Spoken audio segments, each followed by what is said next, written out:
Welcome back again sa ating YouTube channel mga Kadaberkads, and for today's video, ang pag-uusapan natin ay tungkol sa mga importanteng ganap sa loob at sa labas ng Eat Bulaga and syempre patungkol kay Raisa May at kay Bimbi. Sa first topic, i-congratulate natin mga Kadaberkads, ito ang si Paolo Ballesteros sa bagong season ng Drag Race Philippines na mapapanood by September 25.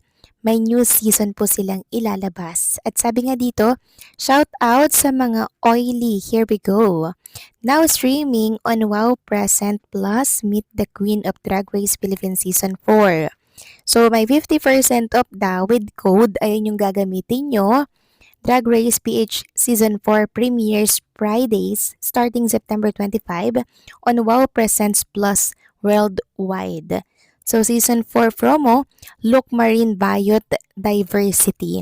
So yan, congratulations kay Paulo Ballesteros para po sa kanyang project. Samantalang, daladala pong bouquet of flower ni Bimbi na nagtrending po sa TikTok, nilinaw po ni Jack Salvador na para daw po yon sa kanyang mommy Chris. So bali may kaibigan daw si Bimbi at ginawan daw po ng bouquet of flowers si Miss Chris at pinaabot ito kay Bimbi. Nagtrending daw kasi ito sa TikTok kaya nilinaw po ni Jack Salvador.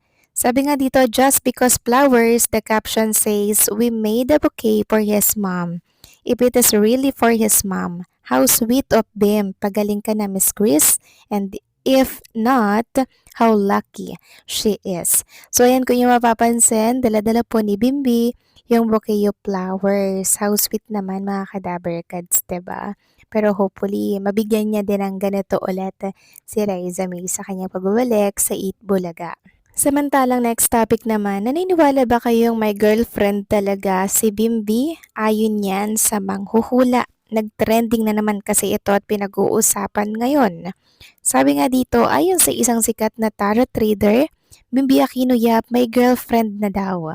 Hindi lang pala showbiz career ang nababasa sa mga baraha para kay Bimbi Aquino Yap.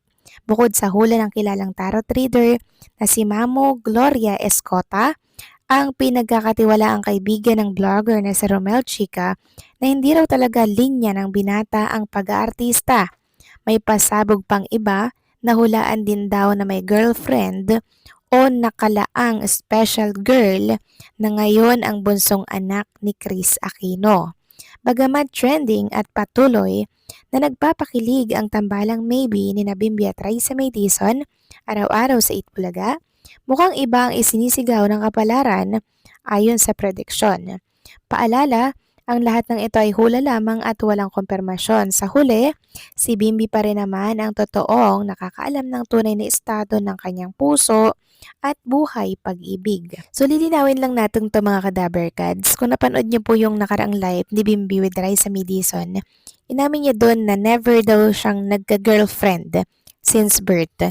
So doon pa lang po alam natin na walang girlfriend na tinutukoy. Sabi kasi ng manghuhula, 'di ba, may girlfriend daw si Bimbi, na which is not true naman po. And also, hula lang po ito. Sabi nga hula lang, wala yang basihan kasi sila Bimbi at Raisa po ang gumagawa ng mismo nilang kapalaran. Hindi po natin yan dapat inaasa sa mga tarot trader, sa baraha dahil tayo mismo ang gumagawa ng kapalaran. Mangyayari lang yan pag sinunod natin yung hula. And tingin ko yung special girl na tinutukoy doon ng manghuhula mga Kadaberkads is si Raisa May Dizon. Yun yung babaeng espesyal na nakalaan para kay Bimbi. Samantalang dahil nga po sa pagla-live ni Jack Salvador kahapon, marami po mga Kadaberkads ang nabunutan ng tinik. Marami po ang naging masaya dito at kumalma. Ayon nga po sa nabasa nating statement, salamat naman at lahat ay kumalma na dahil sa nilinaw ni Jack sa live kahapon. Sana tuluyan ng matapos ang mga bashing kay Bimbi. Mahirap pala siya sa kanyang sitwasyon ngayon, kaya sana wag na natin itong dagdagan pa. Tayo bilang supporters ni Bimbi at Raisa, dapat marunong tayong umunawa. Marunong dapat tayong magantay dahil dyan nasusukat ang tunay na pagmamahal natin sa iniidolo natin. Dun pa lang sa sinabi ni Jack na magkausap sila ni Raisa at Bimbi na halos 1 oras at niyaya or inalok pa si Raisa mag-copy, date, dapat pa tayong kampante. Dahil ibig sabihin lamang nito na walang nagbago sa kanilang samahan. Kahit matagal natin na hindi nakikita si Bimbi sa Itbulaga. Si Raisa pa din ang nag-iisang Lodi Cakes at honey ni Bimbi.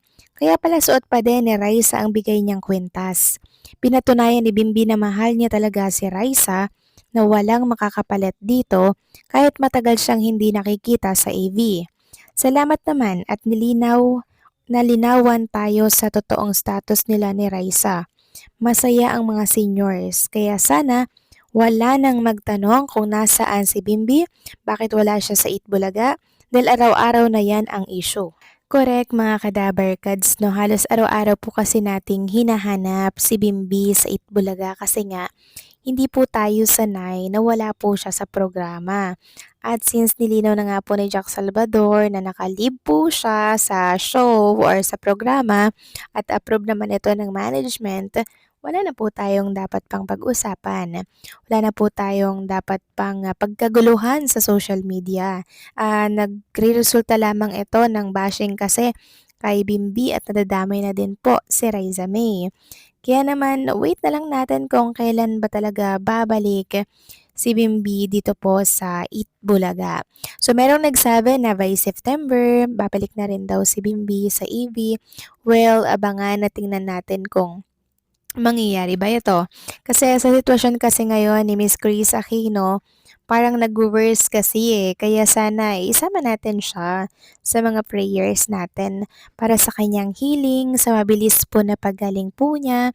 Kasi bilang anak mga kadabarkads, hindi po tayo matatahimik.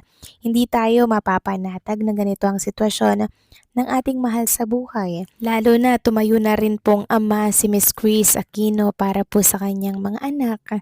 Kay Bimbi, di ba mga cadaver cats? Kaya sana po ay maging kampante at kumalma tayo. Doon pa lang po sa narinig natin kahapon na inalok ni Bimbi at Jack si Raisa May na mag-copy date kaso hindi natuloy dahil ayun nga kailangan po nilang bantayan itong si Miss Chris Aquino sobrang nakampante tayo doon. Sobrang saya po natin. Kaya wag na po nating batikusin si Jack Salvador. Tao lang din naman siya. Hindi po siya nakakapagtimpe. Hindi niya rin po siguro makontrol yung kanyang emosyon. Kaya wag nating batikusin. Wag nating i-bash, okay? Sapat na po yung ginawa niyang paliwanag kahapon kahit na hindi naman daw dapat nagpapaliwanag siya sa publiko. Pero tayo as fans, deserve natin yung explanation para tayo makampante at matapos na yung usapin na kumakalat sa social media, di ba? Kayo ba mga kadabarkads, anong masasabi niyo dito? Kampante na ba kayo? Please comment down below.